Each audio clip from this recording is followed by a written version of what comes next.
The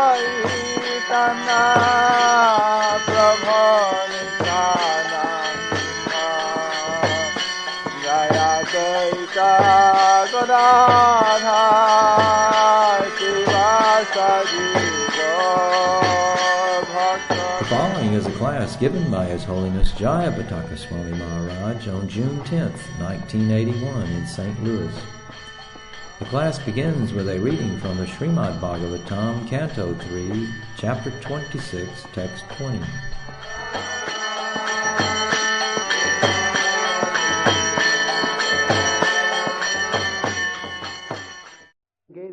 The effulgent Mahatattva, which contains all the universes within itself, which is the root of all cosmic manifestations and which is not destroyed at the time of annihilation, swallows the darkness that covered the effulgence at the time of dissolution.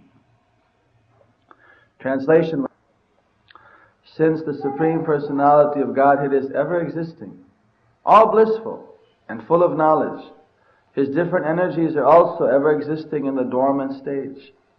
Thus, when the Mahatattva was created, it manifested the material ego and swallowed up the darkness which covered the cosmic manifestation at the time of dissolution.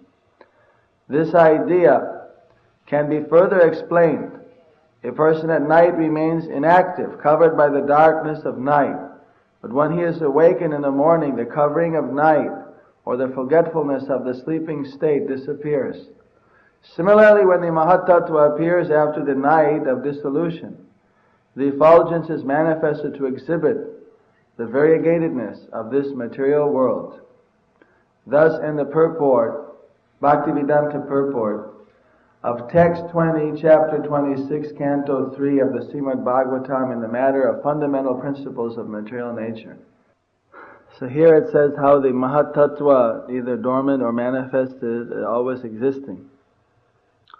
The effulgent Mahatattva is what the Buddhists realize when they dismantle their complete body, mind, ego, and then they go into the Mahatattva.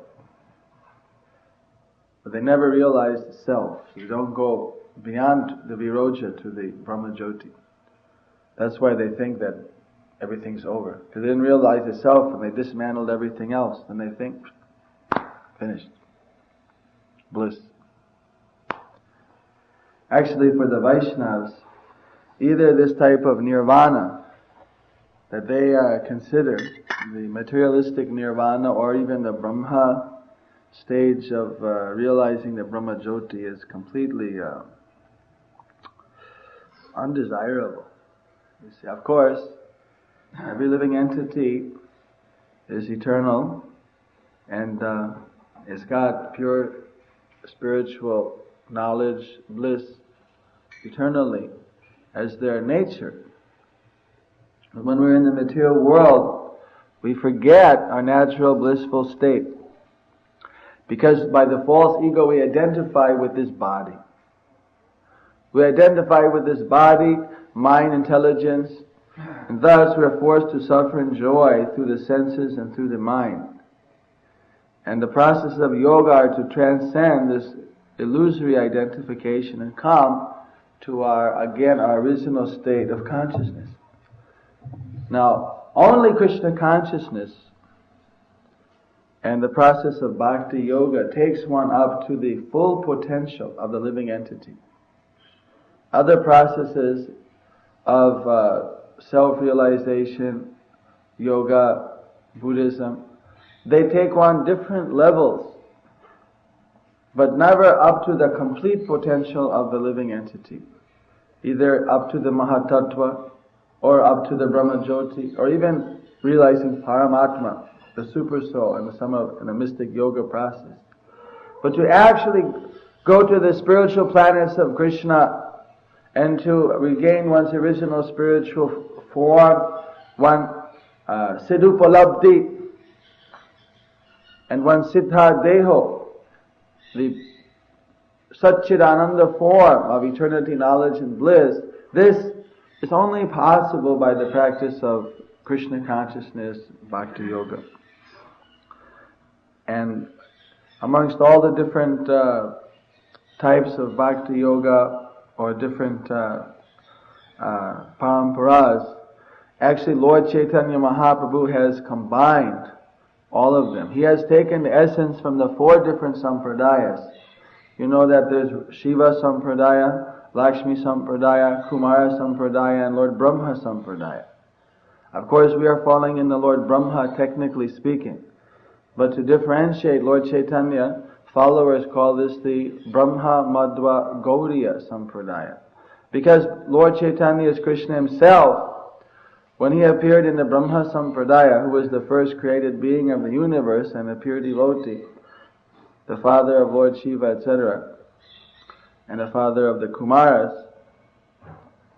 So he, however, didn't simply conform strictly, but what Lord Chaitanya did was not only did he take the essence of the Brahma Sampradaya, but he took the essential factors from the other 3 sampradayas as well. He took 2 from Brahma, 2 from Shivas, Rudras, 2 from Lakshmis, and 2 from Kumaras. And thus it's predicted in the Padma Purana that the 4 bona fide Vaishnava sampradayas, which are mentioned as Sri, Rudra, Brahma, Kumar, they'll all be combined in the Kali Yuga. You see. And this is due to the special mercy of Lord Chaitanya, that all the Krishna conscious bhakti movements worshipping the bona fide movements worshipping the Supreme Personality of God have been combined in the movement of Lord Chaitanya Mahaprabhu. And as we preach in India, we see more and more that the different sampradayas, they're coming to join Lord Chaitanya movement, seeing that this actually contains the essence of all, and this is the perfect unity to give shelter to the whole world in the highest principle of pure devotional service, which is emulated or which is glorified by all of the different Vaishnava acharyas and great spiritual masters. So, in this way, different paths of self-realization are aiming at different goals. You see, but the devotee is very, very disgusted, afraid of having anything to do with some impersonal realization.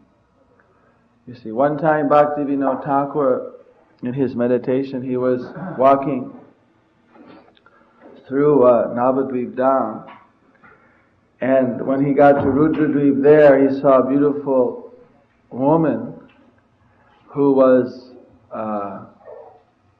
wearing white cloth, who was crying.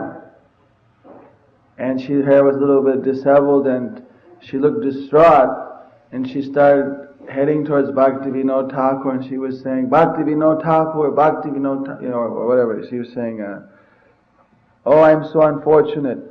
Oh, I'm so unfortunate. Lord Chaitanya has come and delivered all the fallen souls, but what about me? You see, what about me? Everyone has left me. Even the great sages. And she named some great sages, I think. Not Maitreya, Markandeya and others. They've all left me. Markandeya, everyone, they've all left me. And I all alone. Won't Lord Chaitanya have mercy on me? And Bhakti, who is this? Who is this person? And she said, then she said, I am Suja Mukti. That's the mukti of merging in the light. Everyone has left me now. Lord Chaitanya has completely cleared me out. Everyone now is going for pure bhakti. Will he not have mercy on me? As soon as Bhaktivinoda Thakur heard the word Suja Mukti, got scared and ran. Didn't want to have anything to do with merging. She has to take it up directly with the Lord. We can't get involved. For the devotees, we don't want to take any chances. You see, the devotees don't want anything to do with merging. In fact, Sanatana Goswami was also describing how one devotee who had eternal relationship with Krishna as a cowherd boy, when on the way going back to Godhead, was crossing through the different levels of existence, going through Satyaloka and so on, and going Shiva Loka. So as he was going towards the Vaikuntha Loka, through the Brahmajyoti, he was just going a little bit too slow. And so all of a sudden he started to merge. Started to lose his identity. Started to just like, and he was almost halfway. Krishna, Krishna, Krishna! Went up to the Vaikuntha Loka. So, to be very careful that we're very fixed in the personal conception of life. You can just understand that how when we're passing through, if we see anything we like, we're going through the different heavenly, oh, look at this Siddha Loka, wow. Look at how they're flying around and producing things with mystic power. They have all these mystic powers. This is nice. Before we know it, we'll be there. Remember in the Bhagavatam how it describes Prithu Maharaj. When Prithu Maharaj got on his airplane and when he was followed by his wife, the denizens of the heavenly planets, they saw them go and go and go right by them and go completely up and up, out of sight. They were heading straight back to the spiritual planets. They weren't going and seeing the different material planets. You go past Siddhalok, then you've got Indralok. There, he's got so many of these dancing Urvasis, dancing Apsaras, heavenly society girls. Everyone is enjoying strolling around the parks. Wonderful arrangement for sense gratification. There in the heavenly planets, with the Christians and Muslims, they concentrate on this heavenly delights. So they don't seem to have a clear conception of a spiritual world, but what their idea is heavenly planets to enjoy wonderful material life. And that you get in this heavenly planets. You go up there, live off your material pious activity, and then just like people pay to go on a vacation and they live it up and they come back, then they have to work again. $499 TWA, 3 days, 4 nights, European tour, They go there, live it up for 4 days and come back and start working again. You're working here so many births and finally you accumulate some pious activity, go up to the heavenly planets, live it up for a little while. Abrahmana puvana loke. Abrahmana bhuvana loke punar Arjuna, that even you go to the Brahmalok, again you have to come down.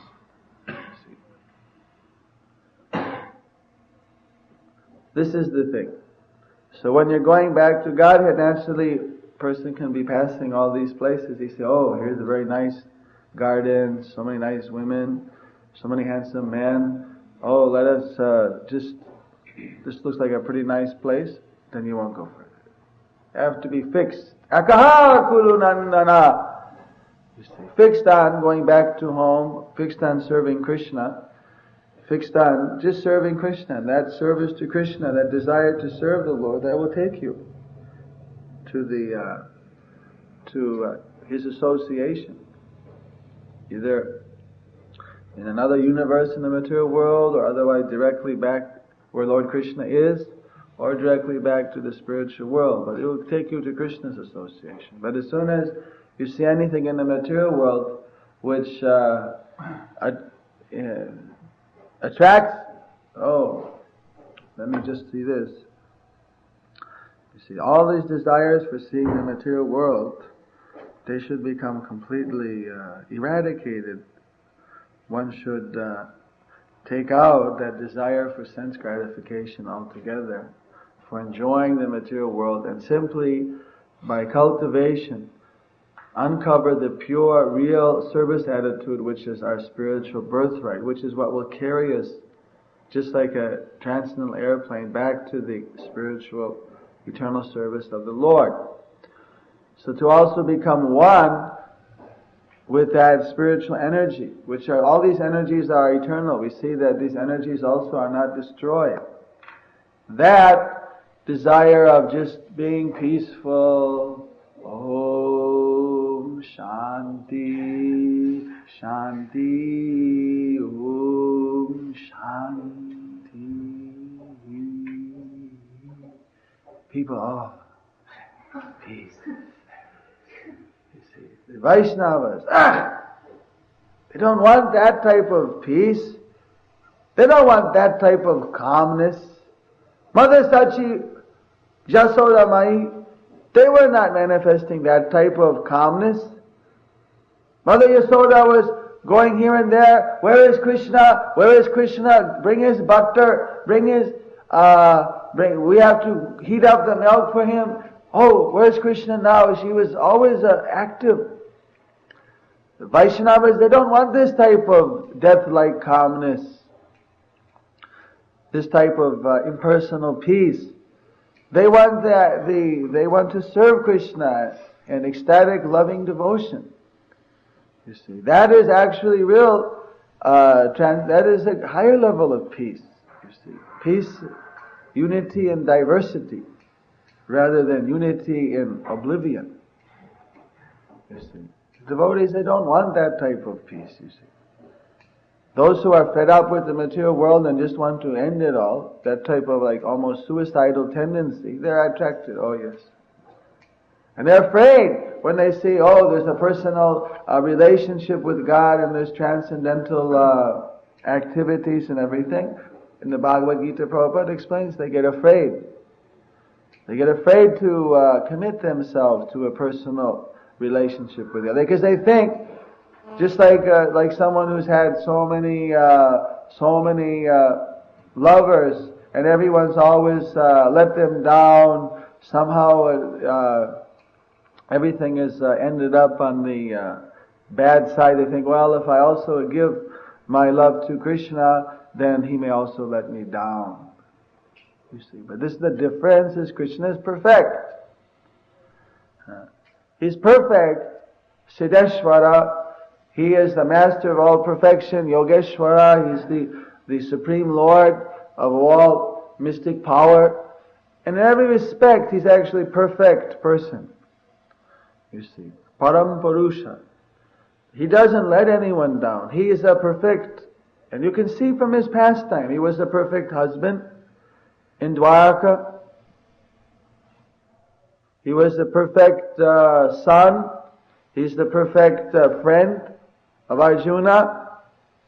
Uddhava, the perfect master of Daruka and others. You see, in every relationship, Krishna is perfect. You see. So in this way, we should not have any fears about our relationship with Krishna. We should give up all these types of fears. You see, about this personal relationship and spiritual life. They are far, far beyond even the impersonal realization. They are the highest level. They are filled with Satchidananda, eternal blissful knowledge. There's no material inebrities, and one never has to come back. Napnuvanti mahatmanas samsiddhing paramam gataha. This is all perfection is achieved from whence one never has to come back. So, this way, devotees should be determined to reach the lotus feet of Krishna and shouldn't have any fear, anger, or illusion about it. It should be fixed in that devotional service. So practically speaking, how we do that is that we maintain our personal relationship through the spiritual master. He has given us personal instructions. Sometimes people, they want to serve without a spiritual master. Why? Because the spiritual master is a person. And he is giving personal likes and dislikes and personal advices and instructions how to serve Krishna. You see that. Because in this way we get a whole practice. We have a whole training where Krishna trains us through the spiritual master. Because the spiritual master can tell us what Krishna wants. If we practice with the spiritual master following his instruction, in this way we'll also be able to follow the instructions of Krishna. Otherwise, in one's mind, everyone can concoct some idea about serving Krishna. Yes, I'll do this, I'll do that. And then, in this way, actually, there's no real surrender of one's false ego. There's no real service. One's just doing whatever one likes. And then calling that Krishna consciousness. You see, so one needs a spiritual master, both to know what Krishna wants and what one doesn't want, and also to be trained and to practice serving in a personal relationship. And therefore, the spiritual master is described as Sakshat Haritvaina, that he is directly the Swarup of Krishna, that he is Krishna's mercy expansion for training the disciples, for training the devotees.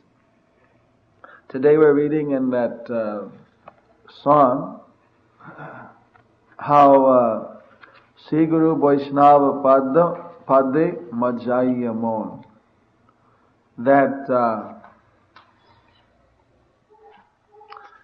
we simply want to absorb our mind in the lotus feet of the Guru, of the Vaishnavas, Sri.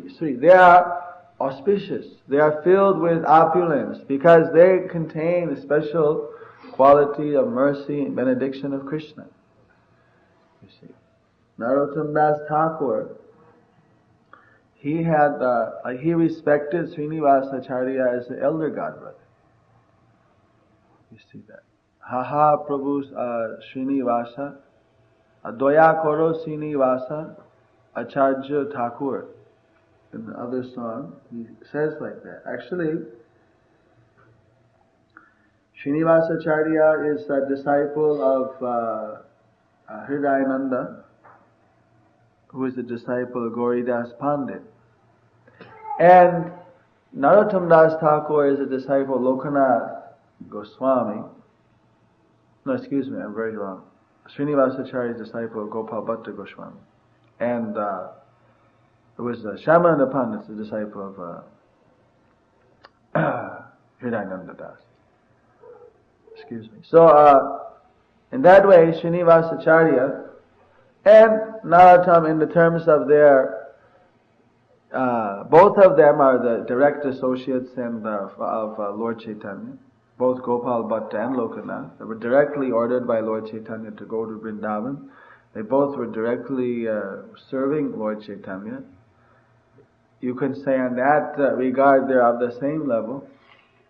But Narottam Das Thakur, he respected Srinivas as a senior Vaishnava. That was just their particular relation, as a senior godbrother. Why, I don't know all the details, but that we find in his songs and in the pastimes. That he respected as a type of senior Vaishnava, although Srinivas would treat him as an equal, but Narottam would offer some extra respect, even more than he would offer to others. And actually Narottam became very, very close friends with Ramchandra, who was a disciple of Srinivas. In fact, Ramachandra Shangramangi. But Ramachandra was the most advanced preacher. And so he would be traveling and preaching, and sometimes he would go and be preaching with Narottam Das Thakur. But because he was, in this way we have, in that type of second generation after Lord Chaitanya, we have a very similar situation as Prabhupada has created in ISKCON. Because there we have senior Vaishnavas, and all of them would go to Narahari, who was a direct associate of Lord Chaitanya, and he would give them instruction and guidance. Although he wasn't their guru in terms of initiation, but he was an associate of Lord Chaitanya. He was associate who did personal service, Narahari Chamaratulaya, to the Lord. So in that way, they would go to him, and when he would bless them, and he would give them instruction on how they could advance in Krishna consciousness, and they would accept that. You see, as a very, even though their spiritual masters are also present in Vrindavana, but they didn't say, well, you're not my guru, but you're just an advanced Vaishnava. It wasn't that type of mood. If someone, a senior Vaishnava, gave an instruction which they could see was a transparent instruction, they accepted that. And they respected those advanced Vaishnavas. So in the same way, now we have an ISKCON, this type of, we have the direct associates of Srila Prabhupada, and we have different God brothers, disciples of Srila Prabhupada, and we have different spiritual masters and their different disciples. Some of them are more senior and some of them are more neophyte. We have all these different levels, and somehow doesn't have to be like a whole rigid type of formal situation where everyone pulls out the exact date of their initiation and holds on a seniority. Which actually is what happened today practically in the Gaudiya, in the other Gaudiya mat. They became a little bit too stuck on various sadhana principles. I went in one temple when I first was sent to India, and they had it worked out you couldn't take prasad without going through, you had to tell the exact date you were initiated as a brahmachari. And of course, if you were a sannyasi, you just automatically went upstairs. You were elevated above this. But the brahmacharis and the grihasthas, they had it worked out exactly what day, and then accordingly, they had one after another you had set down. In other words, if you were 2 days before, then you were here, and then there. It was nice in one sense. But I mean, every day, if you actually accidentally sat two devotees above the other, that got pulled out and put back the other place, don't let it puffed up. So, what happened though, it became so much a thing. I mean, maybe it's nice in one sense to respect senior Vaishnavas. I'm not saying it's a completely bad system. But it became so much so that even if there might be, someone, a god brother who was 10 days younger or something like that, but who was actually very responsible, doing a lot of service, they couldn't recognize that person at all unless he took sannyas. And then among sannyasis they had the same system. So in that way, when it came to respecting Srila Prabhupada the first time he came, then some of his god brothers, just because, he was a grihastha longer and he took sannyas later, they didn't want to offer that respect, even though he had done the greatest service of preaching all over the world. So their whole god brotherly love and Vaishnava relationship was obstructed by this type of artificial understanding. And so that's why a lot of people from the Gaudiya Mat, they've come over to ISKCON, or they want, because here was the natural, although they have the same philosophy basically, but somehow the whole mood of preaching, the mood of book distribution, the mood of Vaishnava. Of course, we can learn a lot more about respecting Vaishnavas. Prabhupada, that was the one thing he felt that we should learn more and more, is to respect and to serve Vaishnavas. He was repeatedly saying that in ISKCON you have to, all the devotees should learn to love and respect, love and trust the other Vaishnavas, and to respect them. And not to offend any Vaishnava, to avoid offense. He was repeatedly advising. That was, although we become so familiar on the other side that then we don't respect anyone.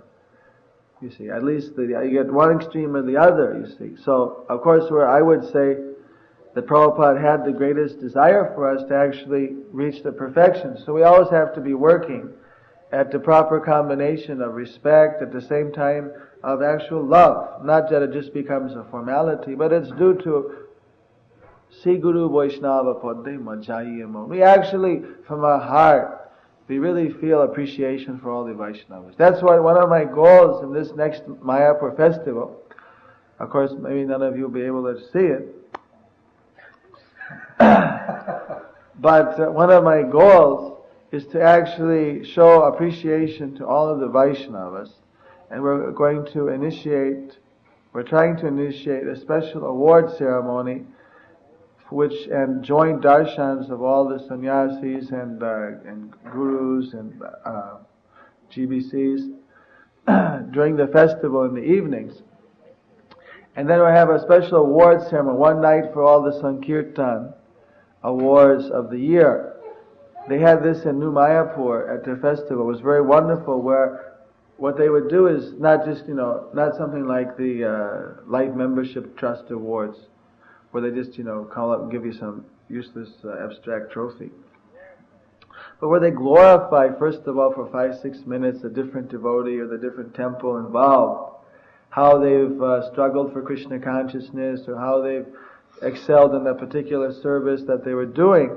Then they wouldn't mention the name, until first they did glorify. Then they would, create a suspense who it is, and then they called the name of the person. And it was very wonderful, because as you're going on hour after hour, at first you thought that, well, what's going on here? But then after a while you start realizing it was so nice, because you just continuously were Bhakti program leader and Gurukul teachers and Sankirtan devotees and Bhakti leaders, so on and so forth. And they're glorifying it. Which ones had done a great sacrifice? Which ones had done some special service for Prabhupada and the movement? And this also helped to focus everybody. What is real Krishna consciousness? What is our goal? What are our activities? And this way it really put everything very much in focus. What things we should be aspiring for. What things we should be trying to excel in. By glorifying, even for a short time, the different devotees who in that particular zone, we witnessed it, they were glorifying, they were excelling. So in the same way, we'd like to try to introduce some of these things in the Mayapur festival. And one night would be the Sankirtan awards, and then another night things like different ministries and committee like BBT for publishing and things like that, and for different ministries like in public affairs, who's done some excellent service for public affairs, or for farming and for other things like that.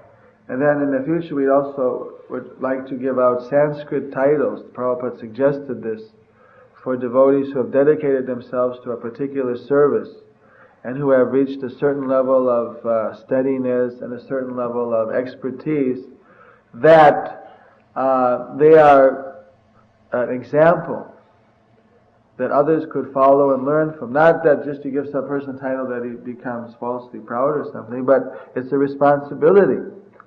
Just like sannyasa is a responsibility in one aspect, so this would be a responsibility, say, the cooks who have become excellent cooks, then they get a certain title as a cook. And once they reach a certain level of excellence, and in the whole society there may be half a dozen or something or whatever, how many, depends how many qualify, of that level of cook.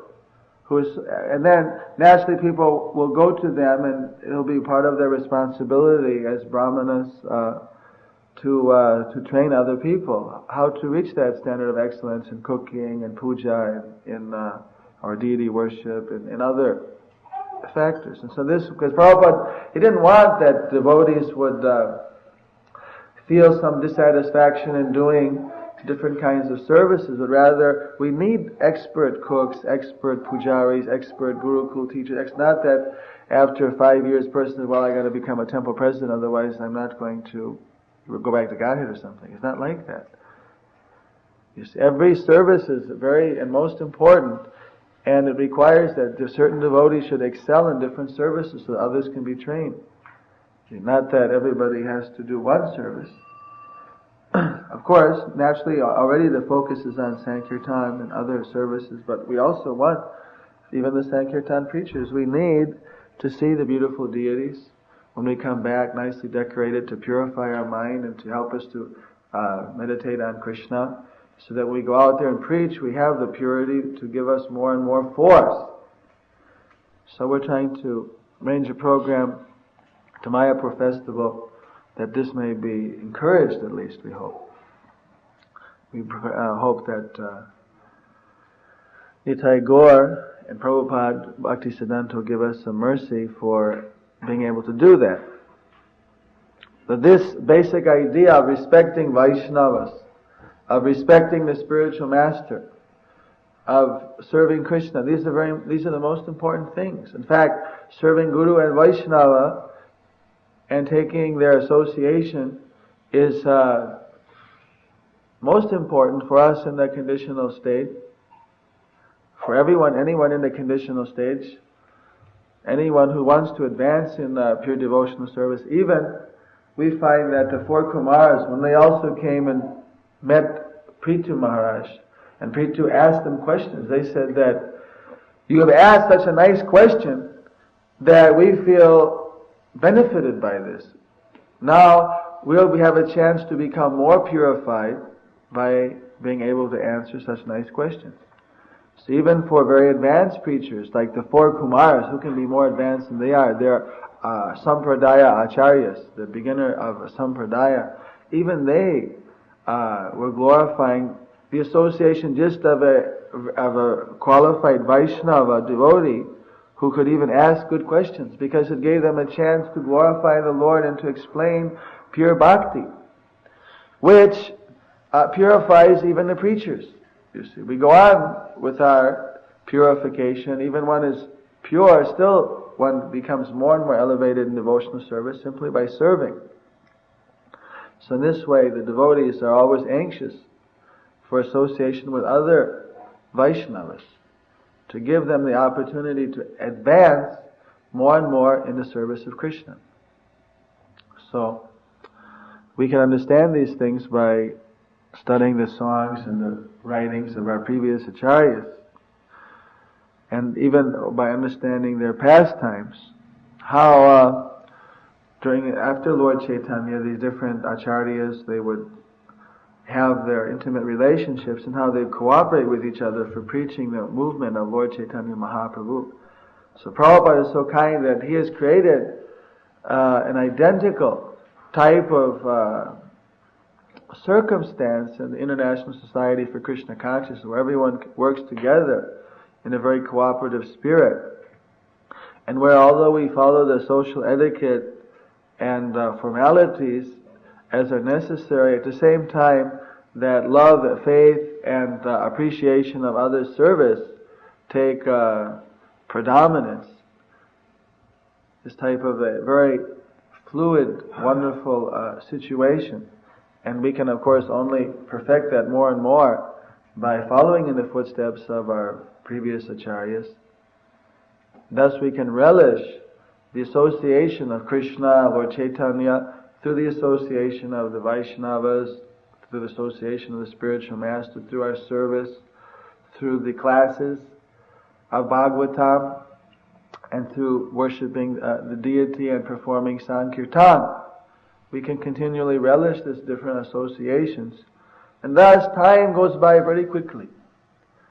We gradually come into eternal time, where the passing of days or weeks no longer becomes the same. One is actually already on the transcendental platform, and very soon, even though we say, well, we have to wait so long, 60 years we have to live, but what 60 years goes by in just a short time for us, especially in Krishna consciousness, because there's never a dull moment, there's never a material moment, it's always in the transcendental time schedule, which makes every moment, every second very enjoyable, very transcendentally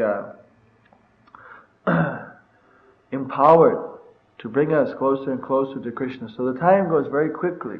Before we know it, we'll be ready to go back to Krishna. We just have to make sure that we don't allow any gaps. Haitu kya pratihata, aprihata. There shouldn't be any gaps. No spaces. We should keep a continuous service going to our spiritual master without any separation. You see, in that way, Srila Prabhupada showed continuously his service to Bhakti Siddhanta. Of course, how can we analyze his service? Actually, we can understand if we can't even hold up a candle to his service, if we could just follow to some degree the intensity of the schedule that he would follow, the intensity of the preaching that he would do, you see, we would be assured success. Actually, Srila Prabhupada is also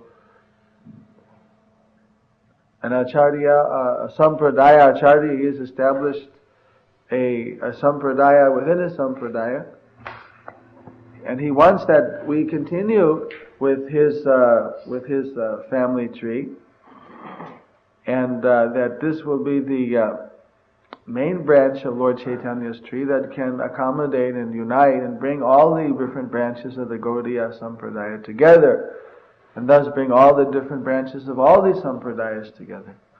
So that requires that now we have to completely absorb ourselves in pure devotional service so intensely, get rid of all the different type of weeds and distractions so perfectly that naturally we'll be drawing in all the sincere, diversant elements, and we will be getting the full mercy of Lord Chaitanya for actually delivering the whole world. It's Lord Chaitanya's prediction that the whole world will be delivered. It's just a question of who will get that mercy. Now Prabhupada has already done half the work. We can't rest on laurels that, well, Prabhupada did half the work, therefore we automatically should do the other half. That we have to earn it, like Prabhupada earned it. He endeavored, he took sacrifice, he went through various ordeals or various tests by Krishna, and he passed. He always chose to serve the order of his spiritual master over any other idea. And the Prabhupada said, as long as we are more attached to Lord Chaitanya's lotus feet, as long as we're more attached to the order of the spiritual master, which are the representative of Lord Chaitanya's lotus feet, then Maya's idea will not hold any attraction for us.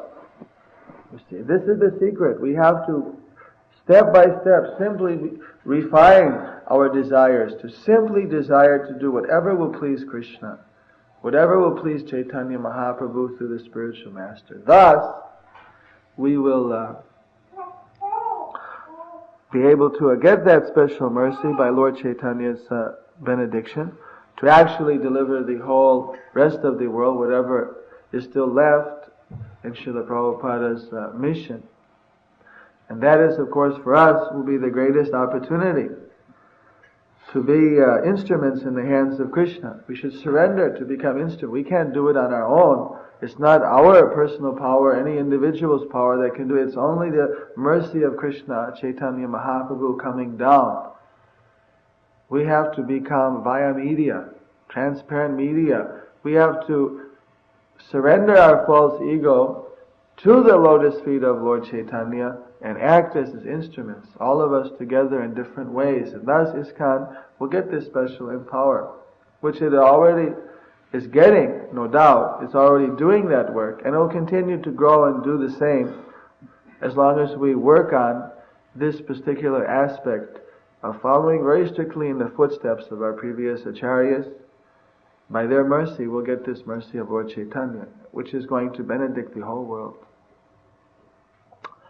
Jai Sri Krishna Chaitanya Prabhu Nityananda Sya Advaita Gadadhara Sivasadi Gaura Bhakta Vrinda Hare Krishna Krishna Krishna Hare Hare Hare Rama Rama Hare Srila Jayapataka ki Jai. We really want to serve you, we always